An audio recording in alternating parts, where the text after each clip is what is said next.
So before we go any further, let's talk about some of the vocabulary involved with graph theory. So first off, a vertex. So a vertex is each of these things. It is the dots, the locations where edges meet. So this might be where two streets meet, like an intersection. It might be, like in our bridges example, it might be representing a city or a location, and then these edges, those are the lines connecting the vertices. Those are my edges. Those can represent some kind of connection. So they might be a physical connection like this, or you could have like two cities, like Seattle and LA, and an edge connecting them could represent something like a flight path. So an edge is simply representing that there is a connection between those two locations or those two vertices in some way. So degree of a vertex talks about how many edges meet at the vertex. So if I have a vertex all by itself, this would be degree 0. If I have one edge coming out of that vertex, then it would be degree 1. If I have two edges coming out, it's degree 2. If I have 3 edges meeting at a vertex, it's degree 3. So degrees tells us how many edges meet at a vertex. So what's the degree of this vertex? There are 1, 2, 3 edges meeting at that vertex, so it's degree 3. How about this one? There are 1, 2, 3, 4 edges meeting at that vertex, so it's degree 4. This one is degree 2. So now, path. So on a graph, we can talk about routes from one location to another. So a path is a route along our graph that starts and ends at different locations. So for example, if I start here and walk this way, this way, this way, this way, this way, that way, that way, this is a path on the graph. A circuit, on the other hand, is a path that returns to the starting point. So the circuit has to be looped around. So if I start here, this would be a circuit. Likewise, we could start here and go here, here, here, here, here, here, here, here, here, here. Uh-oh, no, never mind on that one. Here. And we've got ourselves another circuit. So it's possible to have multiple circuits on a graph, though later we'll talk about the idea of covering all the edges with a circuit, but that's a different problem, so we're not quite there yet. So next idea is an idea called connected. In this case, this graph is connected. The reason is because if I pick any two vertices, there is a path that will get me from here to here. I can simply follow this path there. In contrast, consider a graph like this,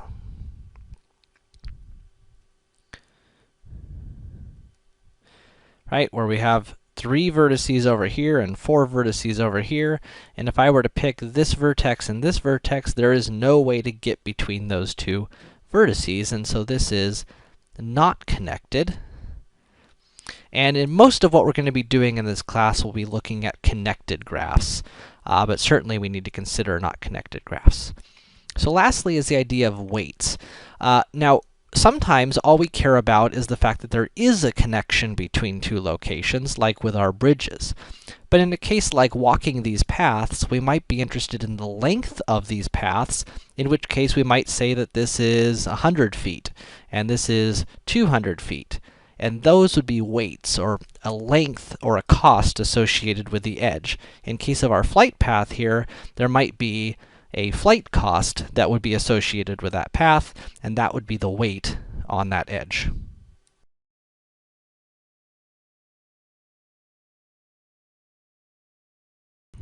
So here's a portion of a housing development from Missoula, Montana.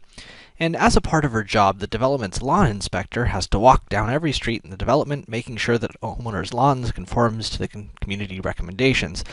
Now, you can sort of understand that if she has to do all this walking, she's going to want to figure out how to walk as little as possible, ideally being able to walk the entire development without having to backtrack along any streets. So if we're going to analyze this and start looking at it mathematically, looking at this big, huge picture here is pretty complicated, and so we might try sort of simplifying things. And one way to do that is to say, let's identify sort of junction points. So let's identify places where streets meet, or sort of where there's a corner. And so we're going to define all these points where it looks like streets meet. And we're going to call those points vertices of what's going to be called a graph. Now this is not graphs like your y equals x squared graphs from algebra. This is graphs as in a graphical representation of the situation. So we introduce these vertices to represent the intersections, and then we're going to add some edges now to represent the streets themselves. So along each of these streets, we're going to draw an edge. And when we put this all together, we get a graph. This graph represents the city. Sort of taking away the back picture now, we would get something that looks like this. And here is a set of vertices connected by edges, and this defines a graph. The idea here is that we're simplifying the problem down from this sort of complicated picture to just the important things, the junction points and the edges themselves. And it's interesting to note that the specific layout here is not highly important. Really, it's just the connection and the length of those edges that matters.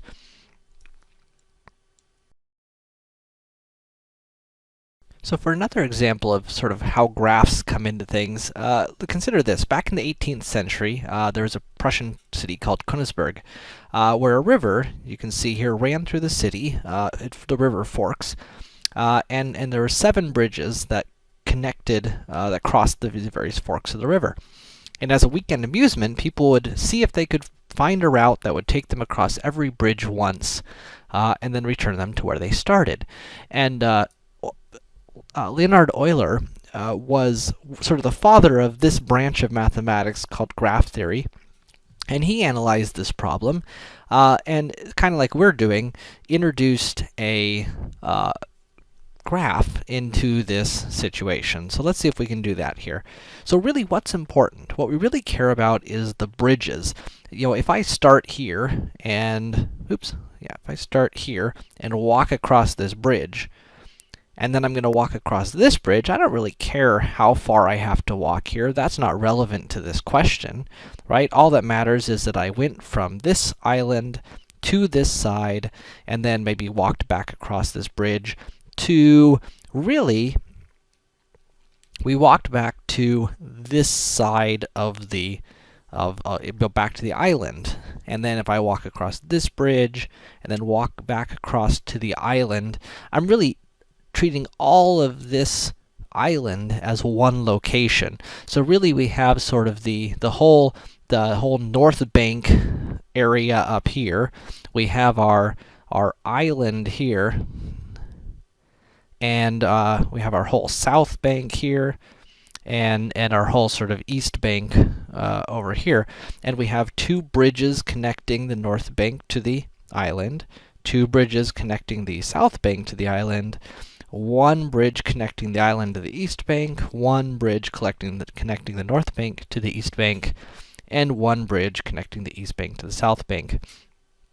And this picture starts getting at sort of the core notion, but again, it doesn't really matter where in the north bank we are.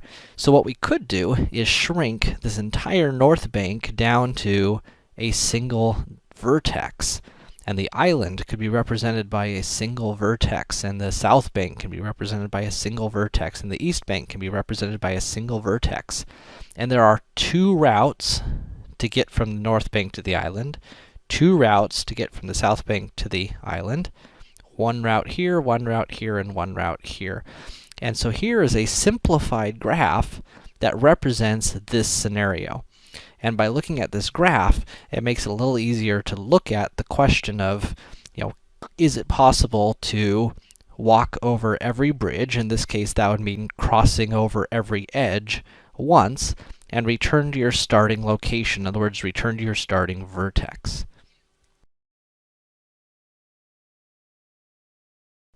So suppose we want to travel from Tacoma over here to Yakima over here, and there's a few routes we can take, either down through Eatonville and Packwood, or through Auburn and North Bend, or through Auburn and Mount Rainier. And it's not quite clear which route is fastest. And so we're going to use something called Dijkstra's algorithm, which solves this, what's called the shortest path problem. So we're going to start by saying, we're going to start by looking at our ending vertex and saying, I know that this vertex is 0 miles from the end. Why? Because it is the end. And so next we're going to look at all the vertices that lead to Yakima. So for each of these, we're going to figure out how far it is from the end. So this one is 104 miles from the end. This one is 96 miles from the end. This one is 76 miles from the end. And now, that's sort of our first step. So next thing we're going to do is we're going to identify our next current vertex. So we go to the vertex that is the closest to the end. So we're going to identify the vertex that has the smallest distance. That's this one.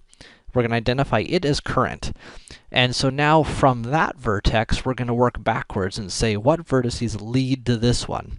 So going this way, we say 76 plus 96 is 172. And then we say 76 plus 27, let's see here, 76 plus 27 is 103. But 103 is longer than 96, and so we're not going to record that one, because that one doesn't help us any. Remember, we're trying to get shortest distances. And so it's shorter to go directly from Mount Rainier to Yakima than to go from Mount Rainier to Packwood to Yakima, right? That was what that 103 told us, is that the combined length here is 103, and that's longer, so we don't want it. Okay, so now that we're done with that vertex, we mark our next vertex, our next shortest vertex, as current. And we work backwards from there. So we say the only leading thing leading to there is this edge here. So we work backwards. 96 here plus another 79 here gives me a time of, let's see here, 175 for that one. Okay, and that was the only edge leading in, so now we're done with that one, and we'll move on to our next shortest edge here and work backwards.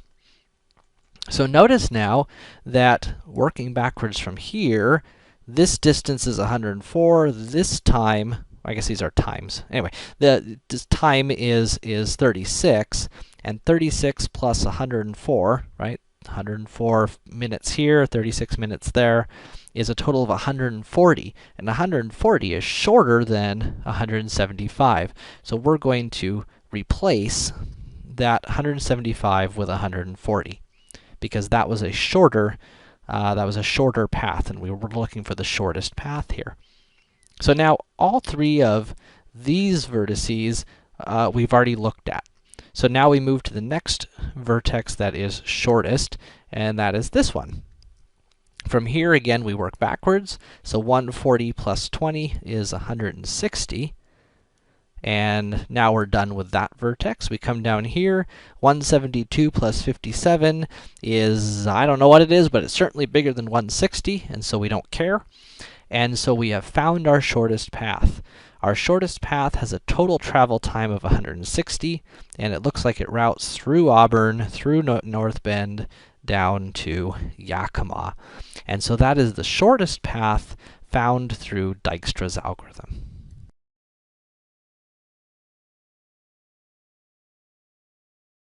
So a shipping company needs to route a package from Washington, D.C. to San Diego. To minimize costs, the package will be first sent to their processing center in Baltimore, Maryland, then sent as part of mass shipments between their various processing centers, ending up in their processing center in Bakersfield, California, and there it'll be put on a small truck out to San Diego. So we're mainly routing here between these processing centers, and so we calculate the travel time, we add a few hours for processing, and we end up with a table of values that looks like this. And so this is the city at each point here. Like, this is the time from Baltimore to Chicago would be 15 hours. The time from Baltimore to Atlanta is 14. If there's no value there, that means there's no connection between those cities. So one option here would be to draw a graph. So we could actually draw out Bakersfield, Atlanta, Chicago, and draw the connections and work off of it that way. But let's see if we can work directly off the table. So we're going to start in Bakersfield because it's our end position. Remember, we're going from Baltimore to Bakersfield, and so we mark it as having a distance of 0 from the end.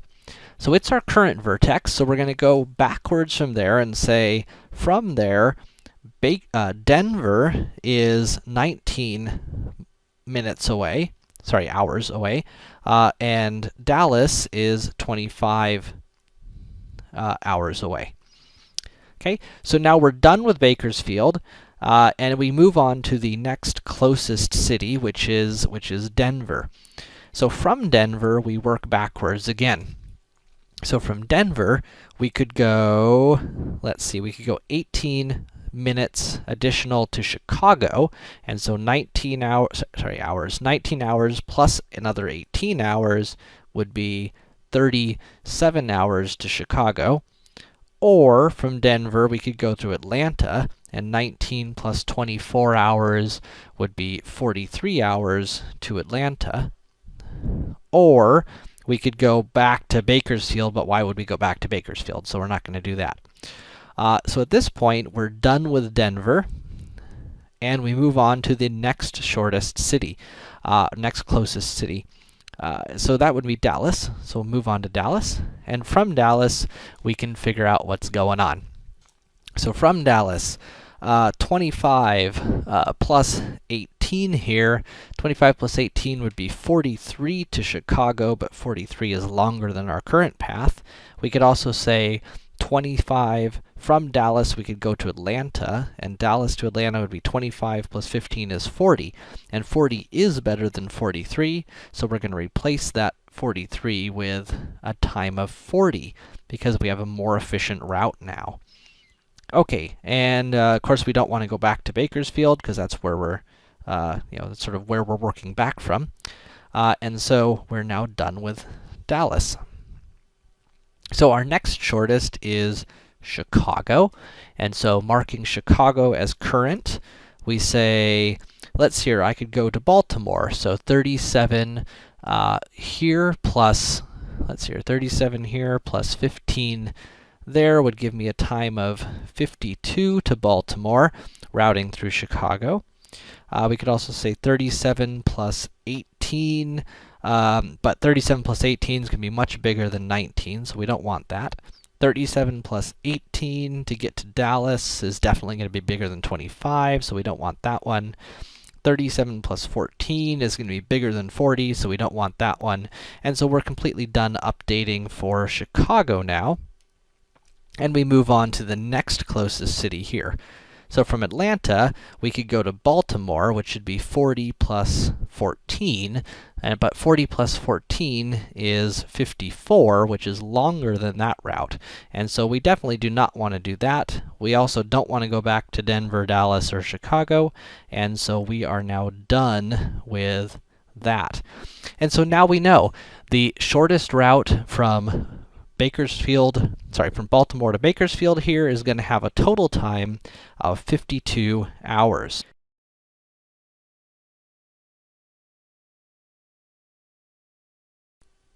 So we want to find an Euler path on this graph.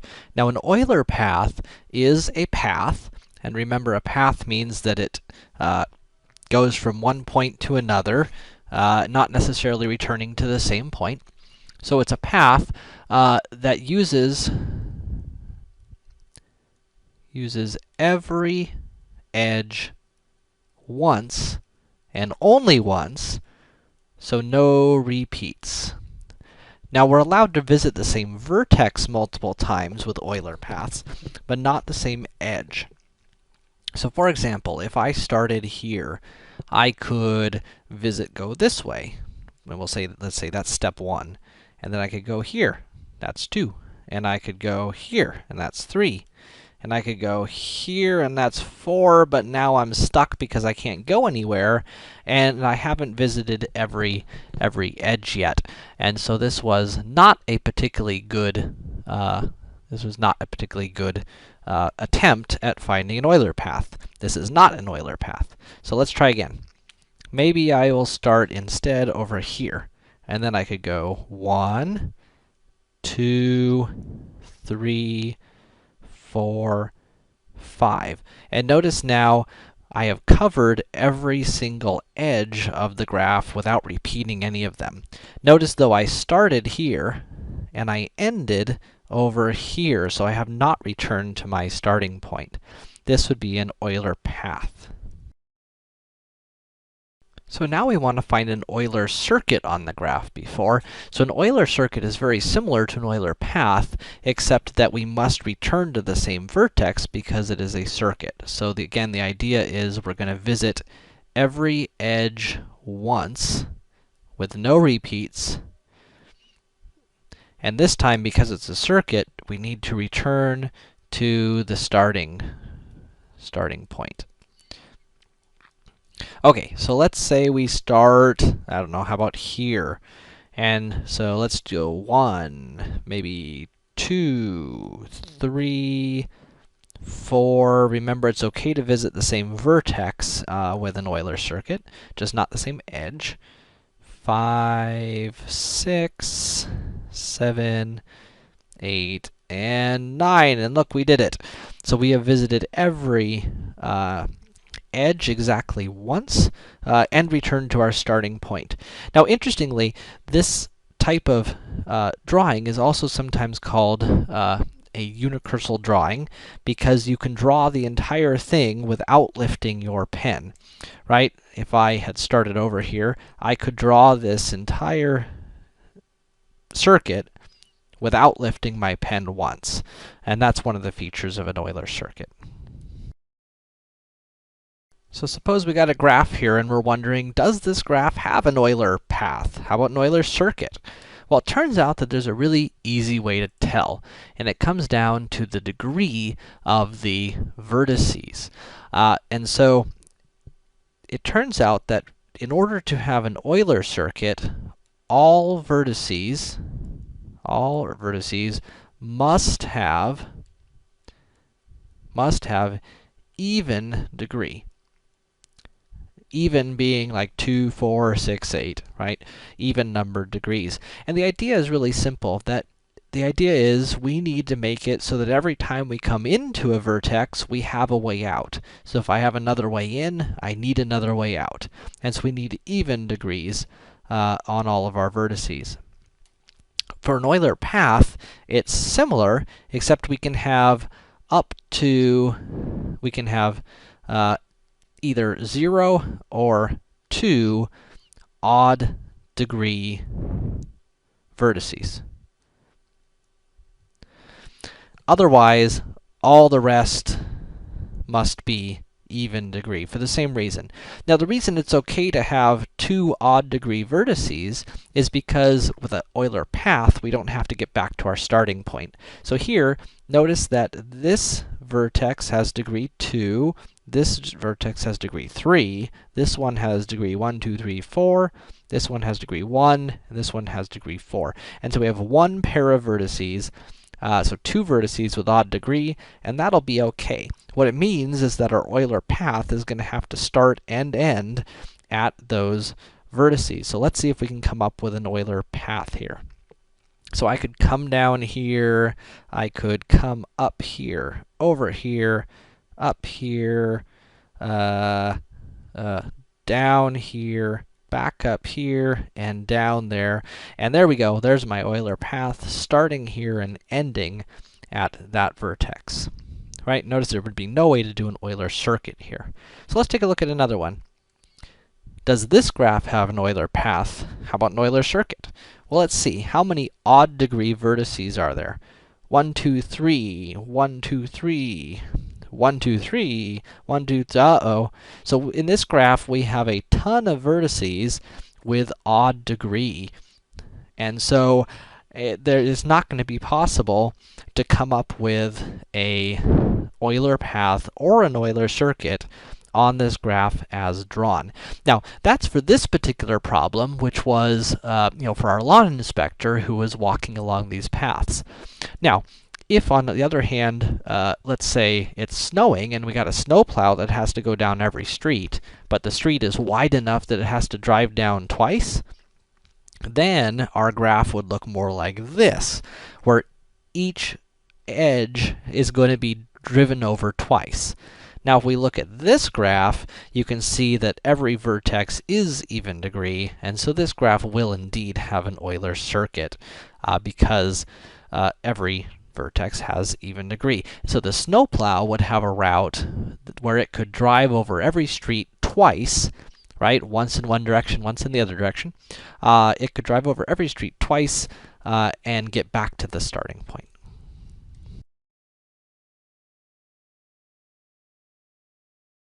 So now that we've talked about Euler circuits, let's return back to this bridges problem, because if you'll notice, the idea was the townsfolk folks would see if they could find a route that would take them across every bridge once and return them to where they started. And if you remember, we represented this as a graph by introducing a vertex for each of the land masses, and then an edge for each of the bridges that could be taken to walk from one land area to another. And so our graph ends up looking like, you can really see it over there, but in case if you're having trouble, looks like this. And so the question we could ask is it possible to find a route that would take them across every bridge once and return them to where they started? And you'll notice that if we look at the degree of these vertices, we have degree 1, 2, 3, degree 1, 2, 3, 4, 5, degree 1, 2, 3, and degree 1, 2, 3. So it turns out that no, there is not an Euler circuit for this bridges scenario, for the bridges of Kruskal, and in fact, there's not even an Euler path, right? Because we have all of our vertices here have odd degree. It's more than just a pair, and so there's no way to even start in one location, cross every bridge once, and end up in a different place. There's no way to cross every bridge once without visiting, without having to cross a bridge twice. So let's find an Euler circuit on this graph. We can tell from all the even degrees that it's going to have an Euler circuit. Now, most of the time, it's going to be easiest to just guess and check at an Euler circuit. But if we want a more sort of formulaic approach here, we use something called Fleury's algorithm. The way it works is we pick sort of a starting point. So we just pick any old vertex that we want to start at, and we choose one of the edges that is leaving our current vertex. And we can pick any edge we want as long as it doesn't separate or disconnect the graph. So let's say we pick A as our starting point here, and the edge that we choose is A to D. So A to D is not going to disconnect the graph, so we'll go ahead and add that in as our first step. Now over here, in sort of our duplicate copy here, we're going to delete that edge. So we're going to delete that edge because we feel like it. So then, from D, we're going to look in these two edges and say, which one do I want to go to next? Now, we'd want to be careful here. We would not want to remove or choose edge D to C, because notice if we choose D to C, it's going to disconnect the graph. A and C will no longer be connected to the rest of the graph. So instead, maybe let's choose D to E. We'll choose that as our second edge, and we'll delete that.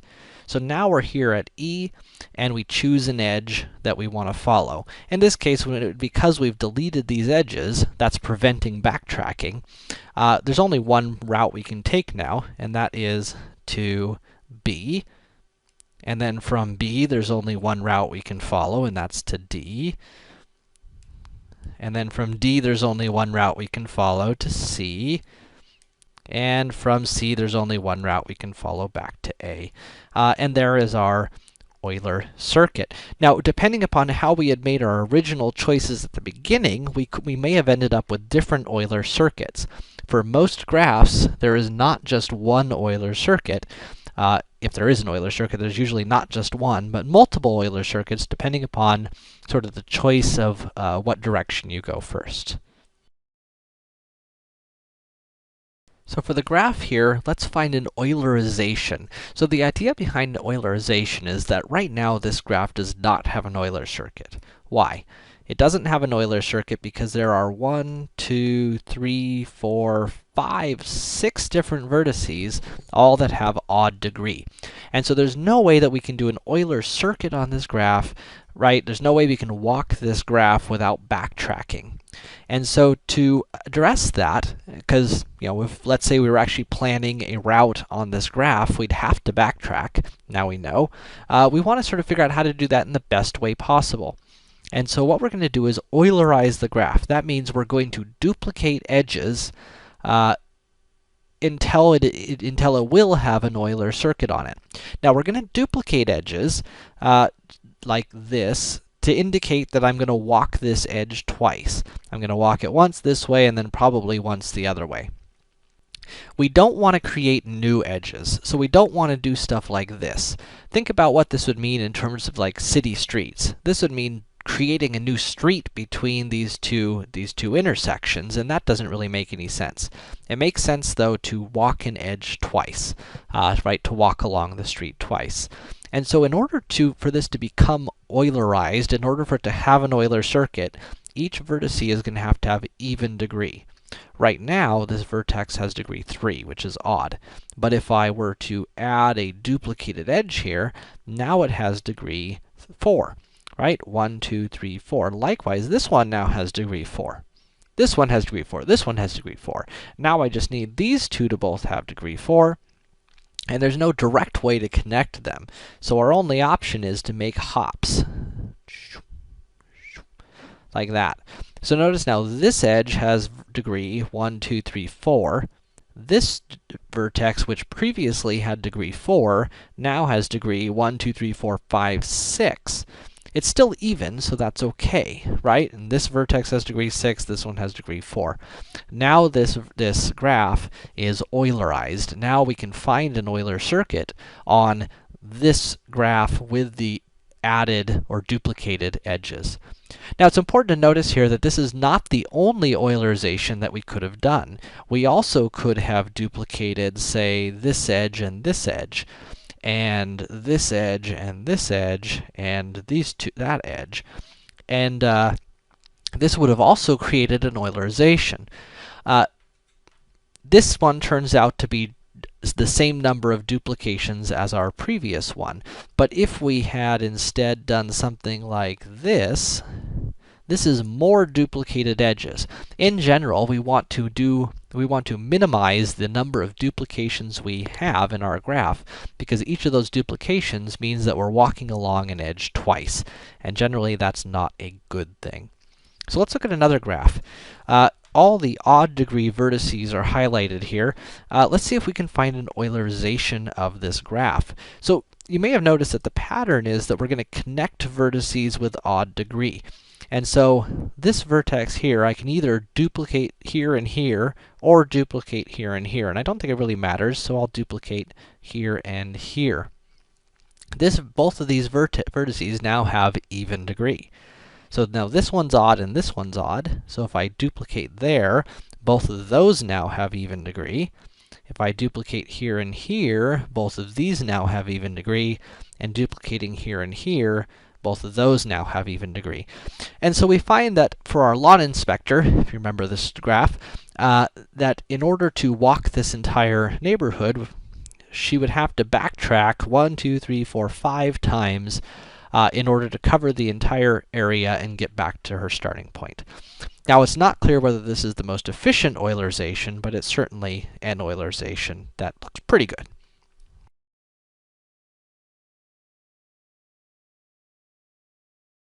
So here we want to find a Hamiltonian circuit for this graph. Now, a Hamiltonian circuit is first and foremost a circuit, right? Which, remember, means that it's a path that returns to the starting point. Returns to the starting point. Now, you might remember an Euler circuit was one that covered every edge exactly once, and we didn't care about the vertices. Hamiltonian circuit is different. In this case, we want to visit every vertex.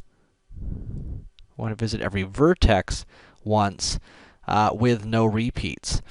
Now, because all we care about is the vertices, it doesn't matter whether we visit all the edges. So if I start here, I could draw my path this way, and then maybe this way, and this way, and this way. Here, here, here, here. Now notice I would not want to go back up because I've already visited this vertex, and I don't need to visit it again. So I'll just continue on, and there we go. There is a Hamiltonian circuit on this graph. It visits every vertex exactly once, with no repeats, and again, it doesn't matter that we haven't visited all the edges. All we care about is the vertices. Let's look at another one. So, does a Hamiltonian path or circuit exist on the graph below? So, in this case, there is no way to find a Hamiltonian circuit. And that's pretty clear, because if I start at vertex E here, and come down to, well, let me draw that a little better, and we come down to C, then there's no way for me to get back to my starting point without visiting vertex C again. So if I come out here, and I go here, and I go here, and now I want to get back to E, the only way to get there is to go back to C, and that's bad. So there's no Hamiltonian circuit. Now, a Hamiltonian path visits every vertex exactly once, but doesn't have to return to the same starting point. And yes, we do have a Hamiltonian path here. We could go this way, this way, this way, this way, and now I have visited every vertex exactly once. And so this is a Hamiltonian path. Now, most of the time we're going to be interested in Hamiltonian circuits, not the Hamiltonian paths, but this has one nonetheless. So when we have a graph with weights on the edges, so here we have weights, so to travel from A to D has a cost of 1. This might be $1, it might be 1 mile. Somehow this is representing the cost or expense of traveling from vertex A to vertex D. So in this case, there are a lot of different Hamiltonian circuits on this graph. We're interested in the minimum cost Hamiltonian circuit, and sometimes this is called the traveling salesman problem. And the reason is, you can imagine that you have a salesman who needs to visit these 4 different cities and wants, they have to visit every single one of them, but they don't want to have to backtrack. So they want to visit each city and then return home at the end of the day. Okay, so we're going to apply an approach called the brute force method, which does exactly what it sounds like. We're just going to try every single possibility. So let's try a few possibilities here. So one possibility would be to go from A to B to C to D to A. So that was A, B, C, D, A. Right? A, B, C, D, A. So this lists the order in which we're visiting the vertices. And the total cost here would be 4 plus 13 plus 8 plus 1. Right? We add up the cost of each of those legs of our path, and we add those up, and we get a total weight of, or total cost of 26. Now notice that this is exactly identical to the circuit A, D, C, B, A in terms of cost, right? A, D, C, B, A. It's just the reverse order. And so we're not going to look at both of these because we know that they're going to have the same cost. So we don't consider these to be unique circuits. And so we're just going to ignore that one. And now let's look at another possibility. So another possibility would be to go from A to B to D, and from D down to C back up to A. So that was A, B, D, C, A. And that would be 4 and 9 and 8 and 2, and that has a cost of 23. Now I'm going to get those out of the way because that's starting to get a little messy here. And let's look at one more. There's one more unique circuit here, and that's A, C, B, D, A, right? This is different than our first one. The first one we went A to B. So this was A, C, B, D, A. So that's 2 and 13 and 9 and 1 has a cost of 25. And so of these 3 unique circuits, and it turns out that these are all the unique circuits, the one that is minimum cost is this one right here. So this is our minimum cost Hamiltonian circuit for this particular graph. And here was what we called the brute force method, right? We looked at every single possibility, and while this will always give us the ideal, the optimal answer, so this is called an efficient algorithm, an optimal algorithm, it is not an efficient algorithm.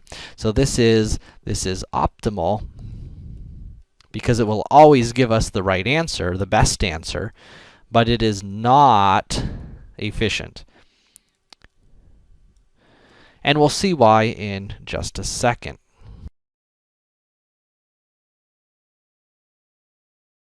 So to see why brute force is not an efficient method, consider the question of how many circuits would a complete graph with 8 vertices have? So now a complete graph means that every vertex is connected to every other. So there's 1, 2, 3, 4, 5, 6, 7, 8 vertices.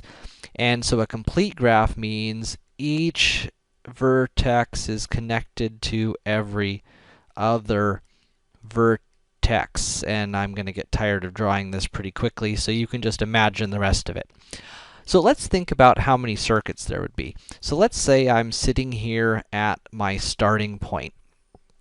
How many different places can I go to from here? So from here, I can go to any of 7 different locations. So I have 7 choices for my very first visit, right? So from my starting point, I can go any of 1, 2, 3, 4, 5, 6, 7 different directions, right? Now from each of those, so let's say I decide to go here. From there, how many choices do I have? Well, this vertex is connected to every other because it's a complete graph. I've already visited this city, so I don't want to go there. So I have not 7 choices, but 6 choices for my next one. And I'm going to multiply those, and let me show you why. So let's say I went here. From here, I have 1, 2, 3, 4, 5, 6 different choices. If instead I had gone here, I would have had 1, 2, 3, 4, 5, 6 different choices. If I went here, I would have had 1, 2, 3, 4, 5, 6 different choices.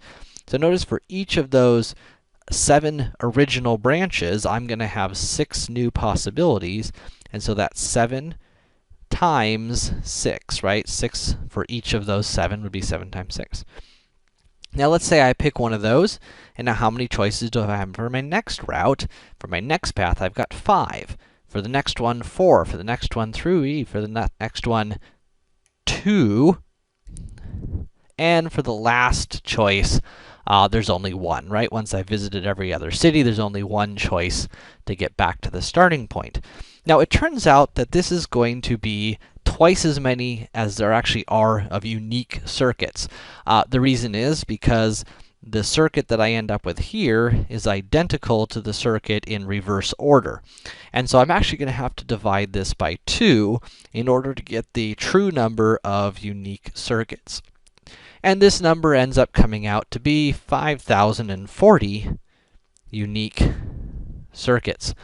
Now, that is a lot of circuits, and I certainly don't want to have to list all 5,000 of them and calculate the weight of each of them. That is pretty darn tedious. By the way, there is a handy notation for this called a factorial. This would be n minus 1 over 2. Sorry, n minus 1 factorial over 2, where n is the number of vertices. If you've never seen this before, the idea of a factorial is that, for example, let's see, so like 3 factorial means 3 times 2 times 1. 5 factorial means 5 times 4 times 3 times 2 times 1. So in this case, this would be 8 minus 1 factorial over 2, which means that's 7, right? 7 factorial, which means 7 times 6 times 5 times 4 times 3 times 2 times 1, all over 2, which you'll recognize is exactly what we had there. And if your calculator happens to have that factorial button, it can come in handy.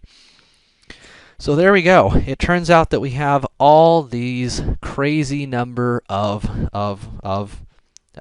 circuits possible, and while 5,000 would be ridiculous to do by hand, a computer could do that pretty easily. But if we go and start adding more cities to our visit, you can see that very quickly, like 20 here, with only 20 cities, we're already up to this ridiculously huge number of cities. I mean, this would take a computer doing 1 billion circuits a second, over 2 years, about 2 years, to look at all of these. So it turns out that using brute force is not going to be a reasonable method for graphs with more than maybe 3 or 4 vertices. So instead, we're going to look at some alternate methods called heuristic methods.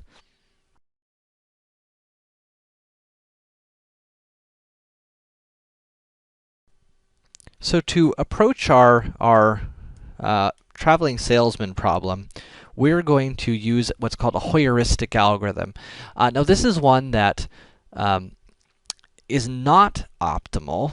So this is not optimal, which means sometimes it doesn't give us the best answer.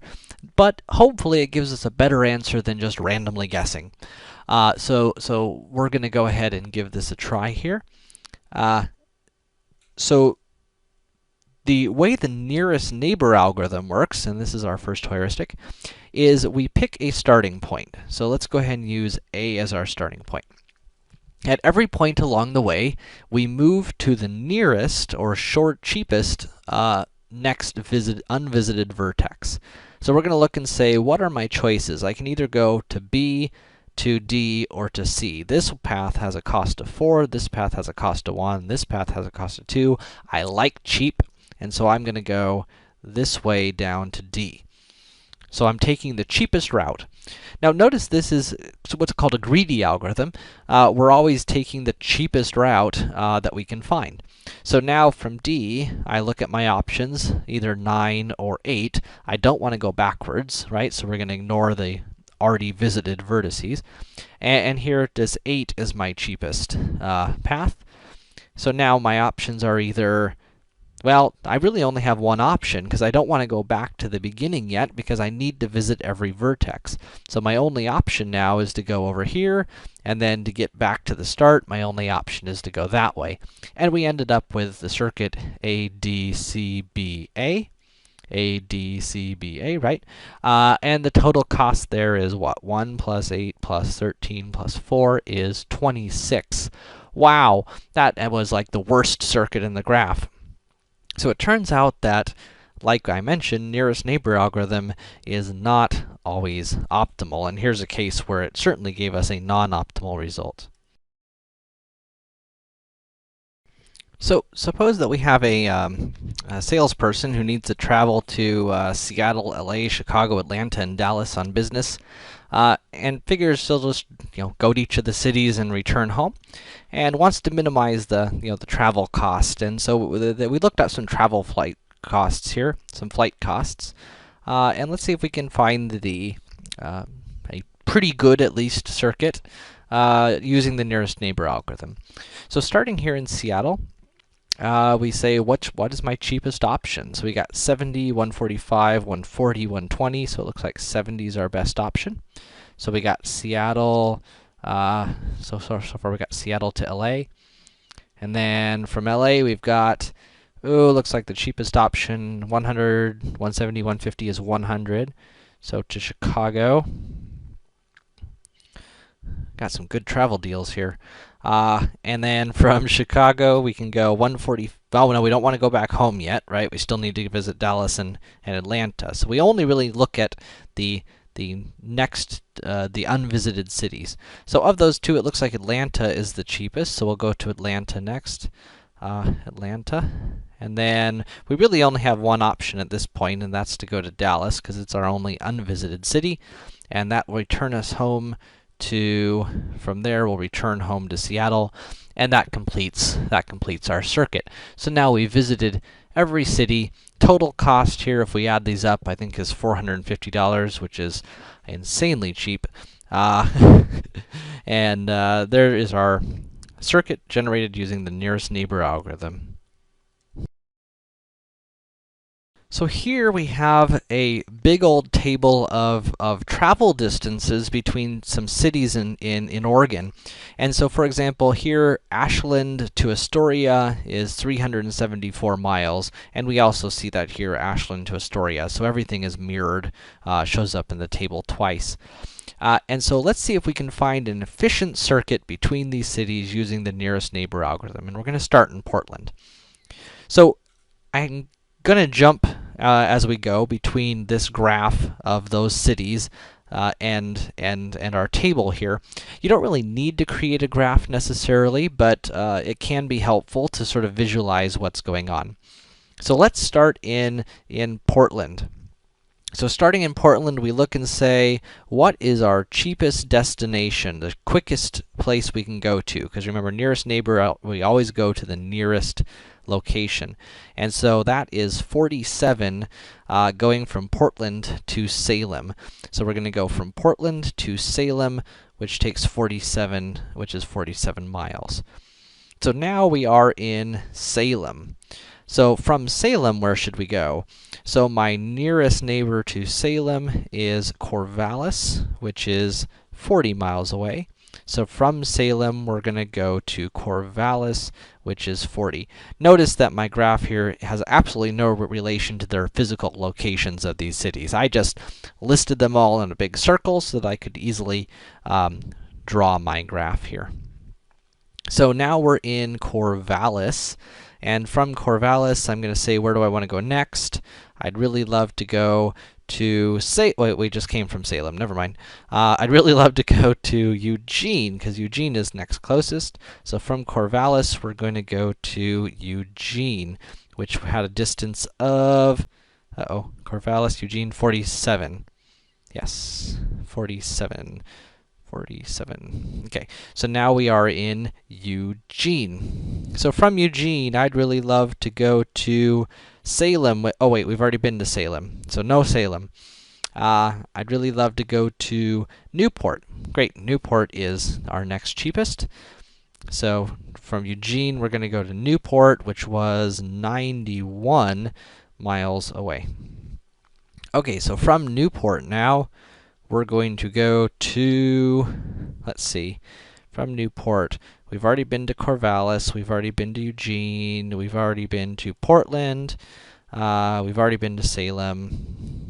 You know, just for simplicity here, let's do a better job of keeping track of this. We've already been to Corvallis, we've already been to Eugene, we've already been to Newport, we've already been to Portland, we've already been to Salem. Great, now I know I'm not going to visit any of those again. So right now I'm in Newport, right. So I'm in Newport, and of my remaining choices, the cheapest is Seaside, 117. Okay, so Seaside, 117.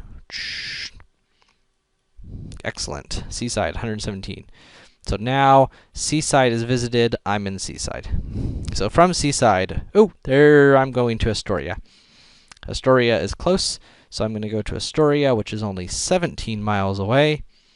So now I have visited Astoria, and from Astoria, I'm going to go to, apparently I'm going a long ways, I'm going to Bend, Oregon. So from Astoria, I'm going to go to Bend, which was a whopping 255 miles away. Okay, now I'm in Bend. So from Bend, my next choice is Ashland, which is 200 miles away. So from Bend, I'm going to go to Ashland, which was 200 miles away.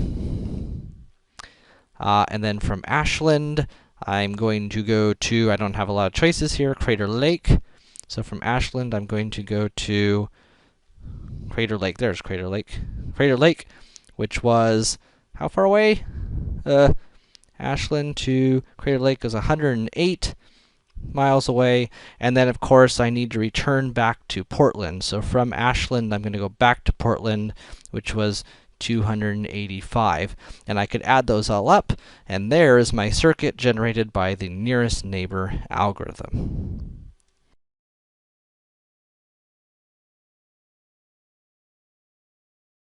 So the nearest neighbor algorithm turns out to be so cheap and easy that a quick improvement to it is called the repeated nearest neighbor algorithm.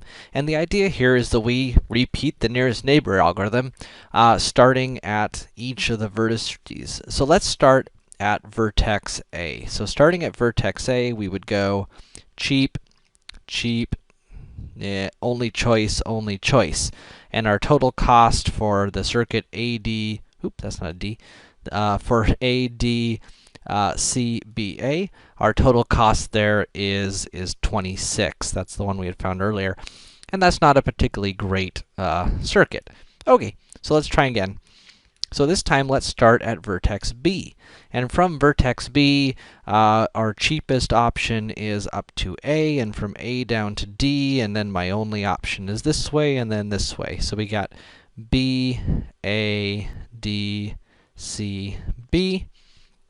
And let's see, B, A, D, C, B. That's what, 4 plus 1 plus 8 plus 13. That's also 26. Oh, well, actually, that's exactly the same circuit we just had here. Notice that if we sort of started at B, this would be B, A, D, C, B. This is actually the same circuit. Okay, well, that didn't help much. Let's try another one. So let's try starting at C this time. So if we start at C, we're going to go, let's see, 2, 8, 13. Cheap, cheap, only choice, only choice. So we go C, A, D, B, C.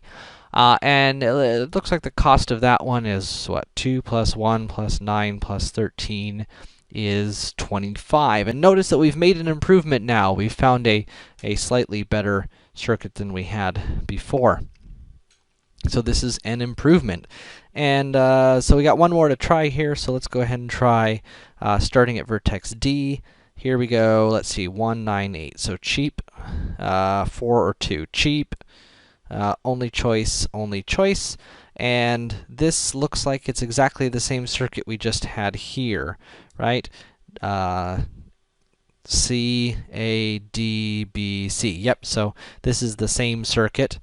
I mean, we certainly could write it as D, A, C, B, D, but it's the same circuit that we had there, so it's going to have the same cost. So this is our, so of the circuits that we found using the nearest neighbor algorithm starting at each of the individual vertices, 25 is the cheapest cost.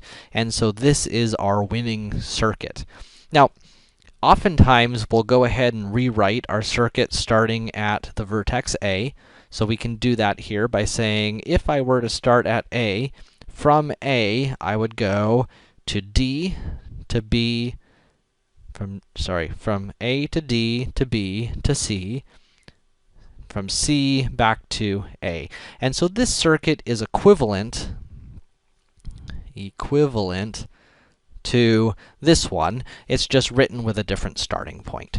And so there is our answer for the circuit generated by the nearest neighbor algorithm, which, if you remember back, is still not the optimal circuit, but it's certainly better than the just doing the nearest neighbor algorithm once gave us.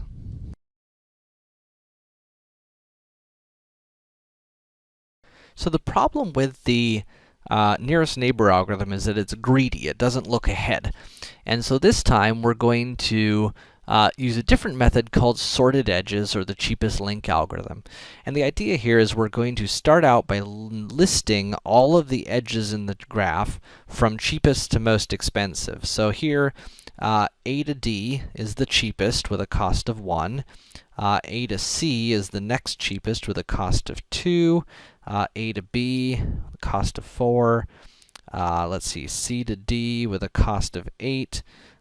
B to D is a cost of 9, and B to C has a cost of 13. And so now we're not going to worry about our starting location. We're not going to worry about connecting things. We're just going to go down the list here, and we're going to add these edges to our graph, or to our circuit, and unless if, so we're going to add from cheap up. So we're going to add from the cheapest up, unless if one of two things happen. So either it would create what I'm going to call a mini circuit, and a mini circuit would be something like this, where it is a circuit that does not include all the vertices. So we don't want that, and we don't want any vertices would give a vertex degree 3. So the reason we don't want that is because if we're never going to return to a city after we visited it, there's no reason to have a degree 3, right? Every city, we're going to have 1 in, 1 out, and then we're not coming back. So we don't want degree 3 ever. So let's go ahead and give this a try. So my first edge is A to D, so we'll go ahead and we'll add that into our graph. Either using a highlighter or a different color here is really helpful. So now we're done with that one. So next we'll go to AC, and we'll go ahead and add that one into our graph. Next up on our list is A to B. What would happen if I add AB? Notice now we have a degree 3 vertex, and that is bad, so we're not going to add that. This one, we're not going to, because it violates our rules here.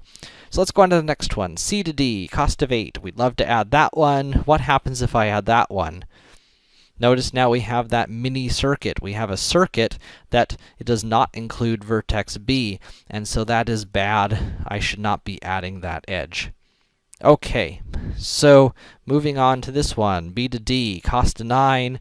No issues there, so we can go ahead and add that one. And then my only other choice is this one, the B to C, there for a cost of 13. So the circuit we end up with is A, D, B, C, A. Notice I just picked a starting point and a direction, so I said A, D, B, C, A. It would have been totally correct here also to say A, C, B, D, A. That is equivalent. If I didn't care what vertex I started at, I could also start it at B, but usually we list our answers starting at A. And there is our circuit, and that circuit ends up having a total cost of 25. Now, that's not the optimal circuit, but it's certainly not the worst one in the graph either. So this is also a heuristic algorithm. It is not optimal. Sometimes you get the best circuit, sometimes you, like in this case, you do not. But as you can see, like nearest neighbor, it is a fairly efficient algorithm. It takes a little more work than nearest neighbor, but is still fairly quick.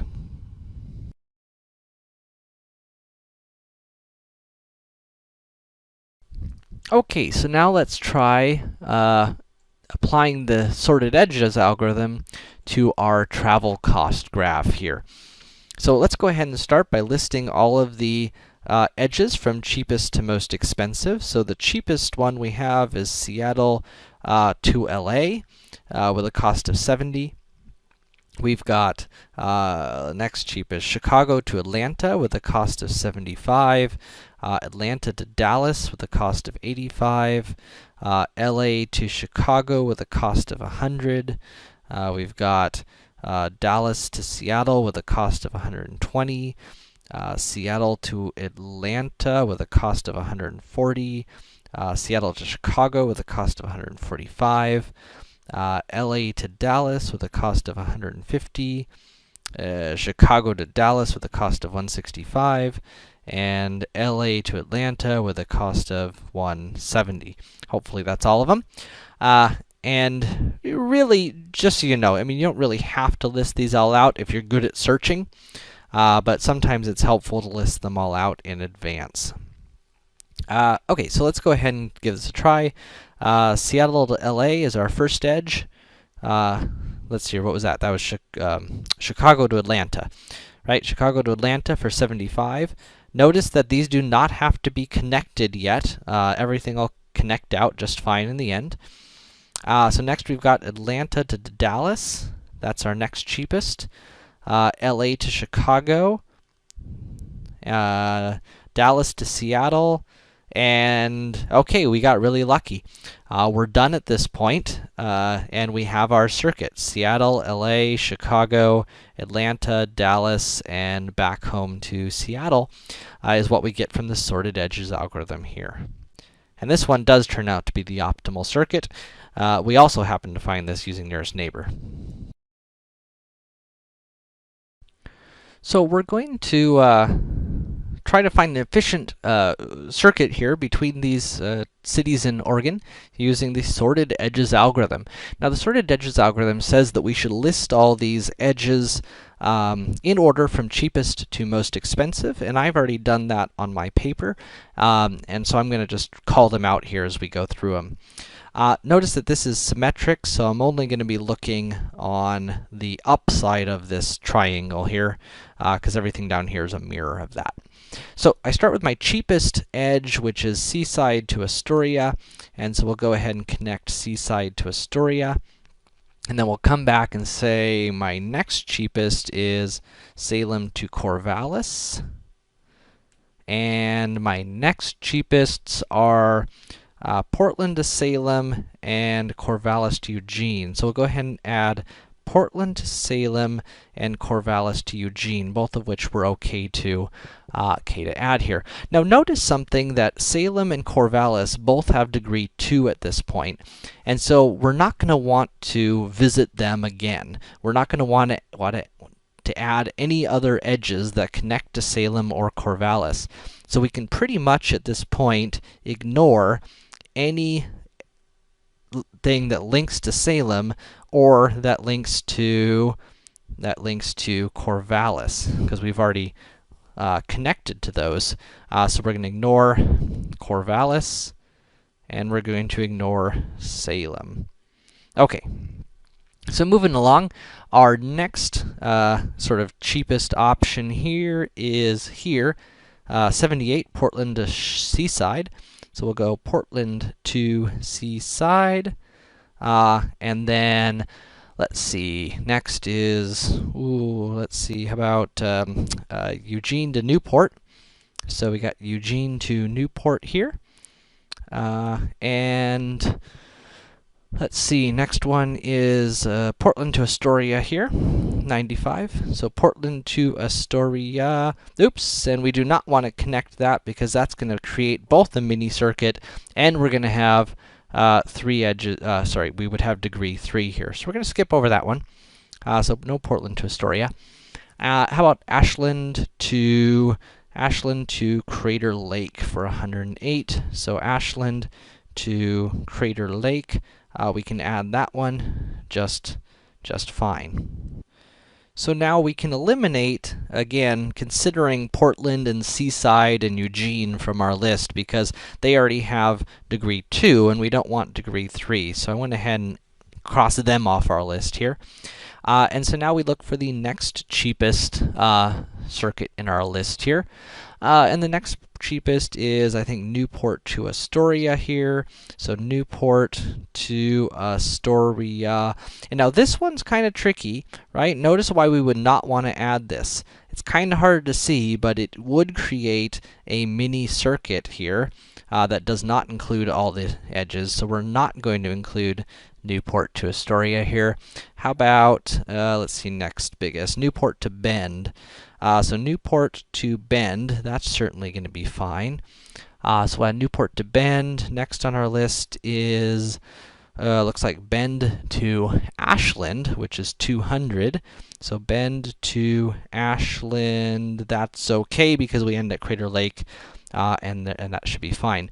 Now notice this point we're pretty much done, because everything has degree 2 except Crater Lake and Astoria, so there's only one real option left, and that's to connect Astoria and Crater Lake, and that finishes our circuit, which has a total length of 1,241 miles, if you're curious. Interestingly, this was from sorted edges. Our nearest neighbor algorithm gave us a circuit with a total length of 1,266 miles, and so this sorted edges algorithm gave us a slightly better circuit.